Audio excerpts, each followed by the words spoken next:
Hey men, Mike here. Welcome to Man Talk Monday. As you probably heard if you've watched many of these videos, when we work with men through the Braveheart Intensive or any of the other work we do here at Braveheart Men, we focus a lot on these four pillars. They are identity, mission, values, and shadow mission. Shadow mission is one of those that ironically is the easiest for men to grasp and is also in the same breath one of the most difficult things for men to address in their lives. And this is for a variety of reasons, but one of the reasons is because of shame. And I recently read this article by a friend of mine named Sam Jolman. He's also a strategic partner here with the Braveheart Men. And I'm going to link the article down below in the notes below the video, but I highly recommend that you read it. It's an amazing piece. But I want to talk to you about some things that article inspired me to talk about here today on the video that directly relate to shame. So the article talks a great deal about porn and about the struggle that many men have with this aspect of their lives, with generally the idea of sexual fantasy and how that plays out in their lives. And for many of us, that issue is just drenched in shame. And for a lot of us, that journey, that experience, that history has been one of continually trying to push it away, to shove it into dark corners, to find ways to straitjacket our lives so that we don't ever allow the genie out of the bottle. We put the beast in a cage, all kinds of things that we do to try to restrict or inhibit our baser nature from coming out and destroying our lives in various ways. A lot of the accountability groups that you'll see, a lot of the structures in place online or in groups are based on this idea of that we have the need as men to be somehow restrained or controlled because we ultimately don't have the ability to control ourselves within this work. Now, I'm not saying that we don't need support or that we don't need help, that we don't need to have brothers at our side to watch our back or to keep us accountable. I'm not trying to say that. But what I am saying that there is something insidious that is at play in a lot of these approaches to porn or porn addiction, to porn struggle, or to any other kind of what we might call sexual deviance or problems with our own sexuality as men. And they all center around this idea of shame. Now, shame, as you may have heard in other contexts, is not the conviction that you've done something wrong. It's the conviction that you are something wrong, that there's something inherently bad, wrong, flawed with you, that your identity is somehow messed up, that you are an error, that there's something in your base code as a human being that is completely off course, is malformed, and that the only way that you can try to course correct for that is by putting structures in place, constrictures in place to cage or to restrict or to straitjacket those parts of your life. Those kinds of binding elements, those kinds of constricting elements, I would maintain are by and large, and I'm not talking about a pure addiction here, but more like just a basic everyday struggle. Those kinds of constricting elements are by and large motivated by shame, by this idea that there's something about me that is wrong, that is inherently wrong, inherently flawed. And shame has a lot of powerful messages that it gives us in that way. Like, we probably, if you've experienced shame, you know what this is like. Your shame will tell you that you're you're bad, you're an idiot, you're evil, you're flawed, what kind of a blankety blank do you think you are, you're a loser, like on and on, what kind of a deviant are you, etc., etc., etc.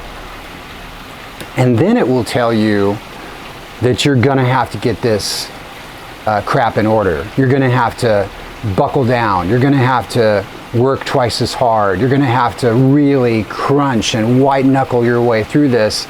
That's your only chance to possibly make it through this problem. You're gonna have to really put on the vice grip onto this dark part of your life in order for you to overcome this.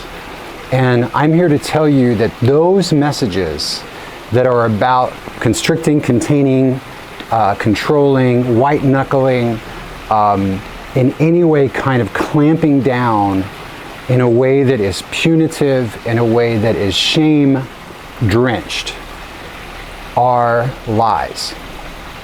And I know this goes against a lot of the conventional wisdom out there, and but let me tell you why I think that's so, and why I think the article that my friend Sam wrote, which you'll find linked below, is so redemptive and so powerful to help you, help all of us find a different way through this whole path. And here's the statement that I want you to hang on to and to really think through, okay? Shame can never set you free. Shame will never set you free. So when you listen to the advice that shame gives you, it is always bad advice, right? So if you are locked up in shame about the things you're doing in secret in the dark, when you feel shame about that, and then your shame gives you an action plan for what to do about it. And of course, the number one thing shame says is tell no one about this. Don't let this get out. The second thing it usually tells you is you got to clamp down, you got to try triply hard, you got to white knuckle your way through it, you know. You got to put some constrictions on your life, you got to, whatever you got to do, just to make sure, cut off all access, all that kind of stuff. Any advice that shame gives you is faulty, flawed advice. It will not set you free. So as long as you operate in that way, following shame's advice, you will continue that shame cycle, just like, it's exactly like actually getting into a swimming pool, somebody tossing you a big beach ball, and then saying to you, hold the beach ball under the water and for the rest of your life. And so you're gonna push that beach ball into the water. Now you can do that, you're strong enough to do that for a while, but give it an hour, give it 2, give it 3, give it 5, and eventually that beach ball is gonna fly out from under your grip. And when it flies out, you don't know which direction it's gonna go, you don't know where it's gonna fly, you don't know who it's gonna hit. It's gonna go out of control because you cannot hold a beach ball under the water indefinitely forever. And that's what shame wants you to do. That's what shame is telling you is the answer, and it is never the right answer. Shame will not ever set you free. So that path to get free of the thing you're trying to get free from will not work. With that said, there is a way out. And it's very counterintuitive. It sounds paradoxical, but if you just stop and think about it, especially if you are a Christ follower, it is exactly the approach that Jesus uses. It is exactly the approach that the Holy Spirit uses with you. And that path is compassion and curiosity. When you approach your porn use or your sexual practice that you don't like, that you know is wrong, this is not who I am at the core, it's not who I want to be, with compassion and curiosity, when you actually think to yourself, ask yourself, what is really going on here? What am I actually after? Where is the pain that I'm trying to soothe underneath all this? What is that pain? What is the itch I'm trying to scratch underneath all this?